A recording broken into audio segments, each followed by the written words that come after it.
Hello and welcome to this video, which is going to be my sort of Sorcerer PvP build video. And what I really want to talk about in this video is this new item they've added to the game called Torch of the Last Ayleid King. This is the newest mythic they added with the newest patch. And what this mythic does is that it roughly gives you what is three 5p sets worth of stats, but at the cost of disabling all other item sets. So what do you get from then wearing this? What are these three bonuses? Well, the first one is reduce your damage taken by 15%. And what does this translate to roughly in terms of armor? This translates to between 7,000 and 8,000 armor, depending on where you are in terms of effective armor before. So if you were sitting at roughly 16,000 effective armor, this would translate to roughly 8,000 effective armor, sort of in damage reduced terms. Then what it also does is that it adds 1337 weapon and spell damage. This is more than what you would typically get from a 5-piece set. So this is a very, very good offensive bonus. What is nice about this stat is that not only does it give you a lot of offensive stats in terms of your damage of your abilities, but it also buffs a lot of your defensive abilities, like for example your healing done from a lot of your skills. So this is a very, very effective offensive stat. It's probably the best offensive stat that you can possibly get. And the last stat that you get is roughly 500 magic and stamina recovery, which is roughly what you would expect to get from a defensive set, like for example Wretched Vitality.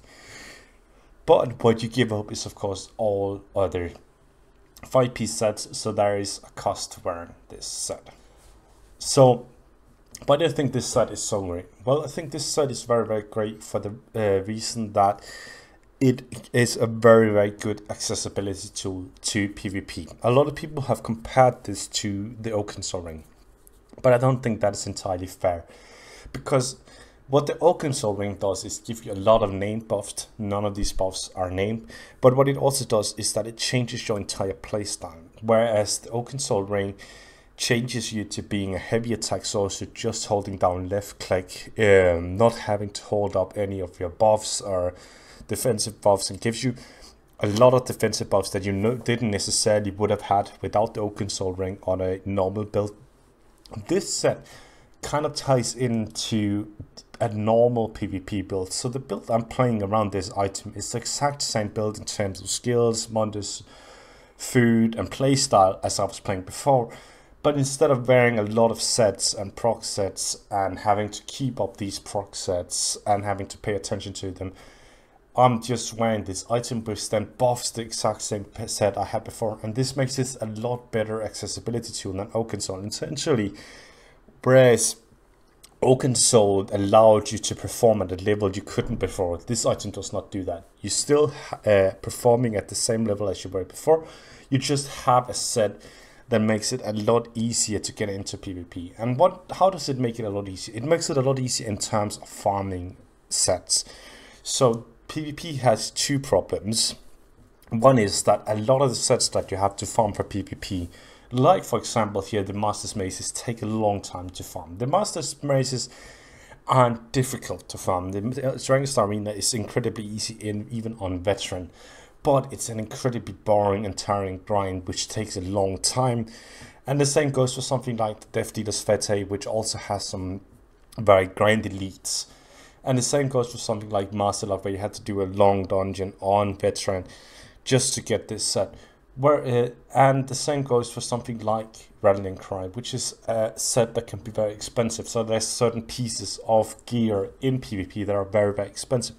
And this in many ways locks people out of PvP because they don't want to have to grind for a new set just to play PvP. The other problem is that the meta changes from patch to patch to patch, which means that a more casual PvP player will have to continuously grind these sets for something that is not necessarily their main part of the game. A lot of people mainly play ESO for the PvE content, some of them even just for the story content, and PvP isn't their main game.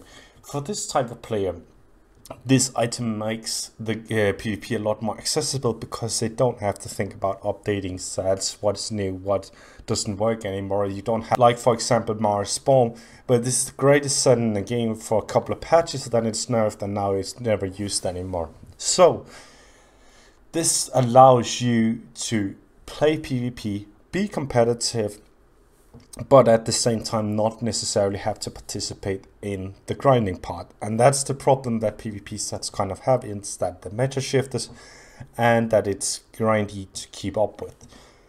This set fixes that.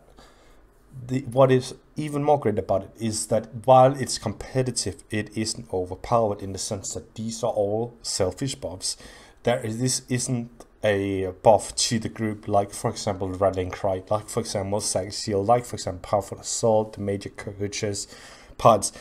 So you don't necessarily change the PvP meta by wearing this. The groups that, small scale groups that wear buff sets, will still be able to perform higher than a group wearing this item, which makes this item very, very great, because it is an accessibility tool that isn't like, for example, the Oaken Soul Ring or some of the other mythics they've added that are just so overpowered that you have to wear them. This is just a tool that allows you to play PvP, but not necessarily overperform.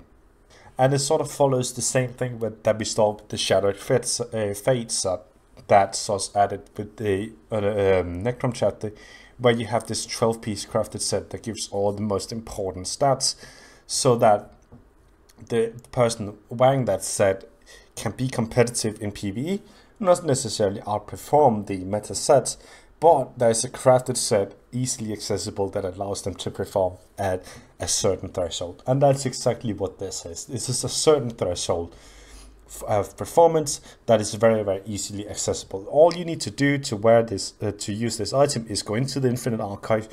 You can do stage 1 over and over again. You don't need to get further than just the stage 1, and you would eventually drop all the leads for this item. But it's not a long grind. This took me roughly 2 or 3 hours to farm, and I didn't even really farm it. I just did at the daily stage 1 for the quest, and then eventually I dropped all the pieces. So how do I build around this item in terms of my sets? Because something that is still here is of course the enchants and of course the traits.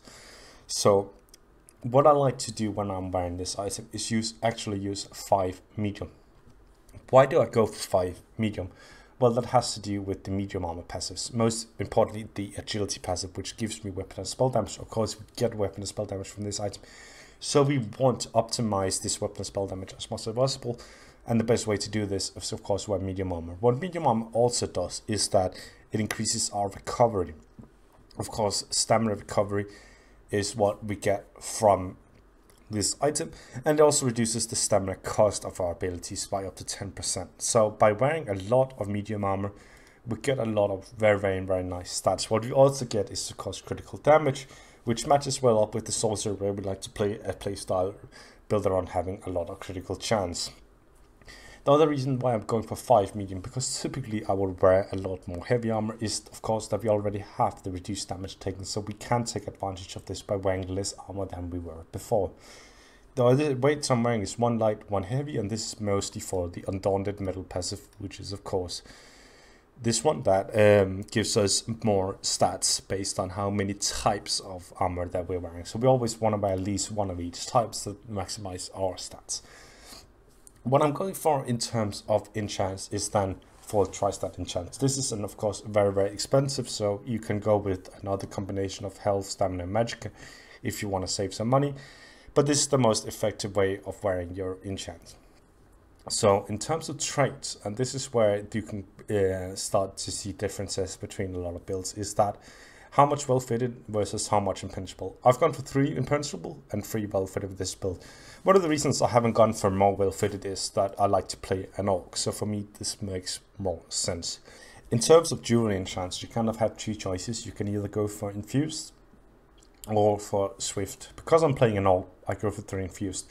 If you're not playing an orc, I would recommend getting at least 1 swift, because swift actually is a very, very important, or speed is very, very important in PvP. In terms of enchants, I recommend going for weapon and spell damage on all of them. Which recovery you go for is up to you. I've personally gone for 2 magic recovery, because magic recovery is less likely to get blocked by something like me blocking, roll dodging, or sprinting. So it's more likely to stay up than the stamina recovery. And for that reason, I chose to go for more of that. It's also the fact that I only have one light piece, so my magical recovery is going to be a little bit lower than my stamina recovery. In terms of weapons, I've gone for 2 maces, one in sharpened, one in unheld. This is pretty standard, and of course an ice staff backbone. And we move on to the attributes, which are going to be 13 and 51. This is most importantly for to keep the stamina quite a lot higher than the magicka. Why do we want that? Well, we want that so that all the synergies that we take, specifically the orb synergy, if we do get one from something like a healer, is going to be stamina related. One of the in terms of food buff, I've gone for the Bewitched Super Skull. So what I would be wearing before would be something like, for example, Jewels of Mistral, or even the Osaugus food if I'm feeling like wearing something expensive. But because we have so much sustain from this item, I feel like it makes more sense to go for Bewitched Super Skulls. Of course, max stats gives us more damage.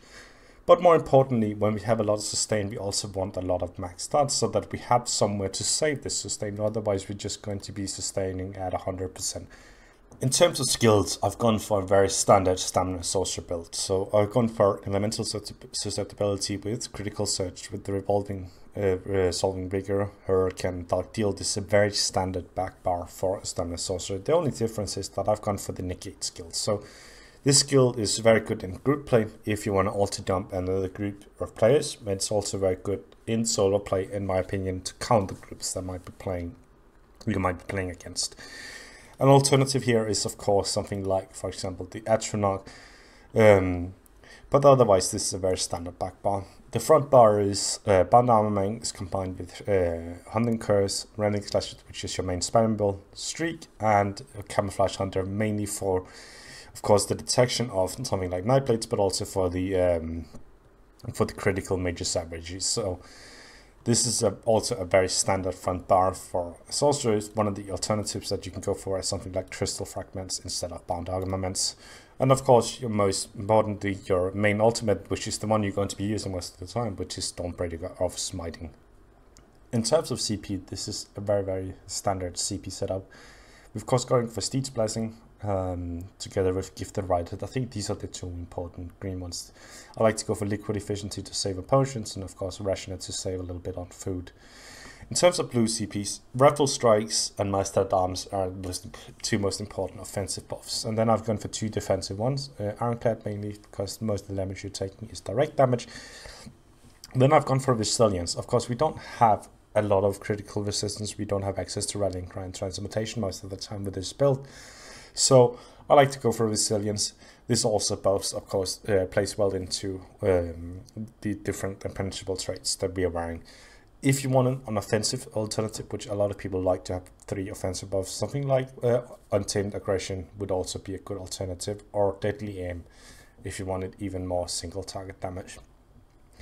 In terms of red CPs, it's pretty standard. Celerity, most importantly. Then I've gone for Survival Instincts because a lot of people like to play around status effects, together with Pain's Refuge and Sustained by Suffering. So this is a pretty standard CP setup that you will see a lot of other places as well. These are sort of the optimal CPs. You can go for something like Slippery if you wanted to instead of some of the other buffs if you don't like it, for example, like Survival Instincts or Pain's Refuge.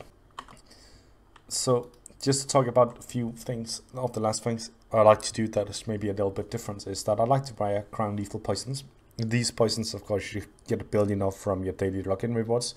What's nice about these is that they have a very good chance of proccing the poison status effect, which of course now works like an executor, and I think this plays well into the Sorcerer playstyle. Because to proc these, you have to do a lot of light attacks, so be wary of that. In terms of Mundus Stone, I've gone with the Thief.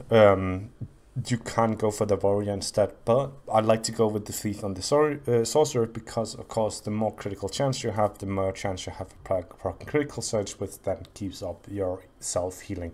So I feel like the Thief is a better choice. And my thing here to mention as well is that if you're going to craft anything for this setup, so let's say you're missing a medium piece, craft Heartland Conquerors. This set is crafted sets don't easily use transmute stones, but it's also one of these sets that if you're going to eventually not use this piece for this build, there's a good chance you can fit this into another build, because this is a very popular set not only in PvP but also in PvE and something like the Endless Archive. So if you're going to craft any of these pieces for this build, craft them in Howling Conquerors. I think this is the set that's the best possibility that you will use for something else in the future. Just a small trick as well. And that was pretty much it for this video in terms of builds. I hope you enjoyed it, and thank you for watching.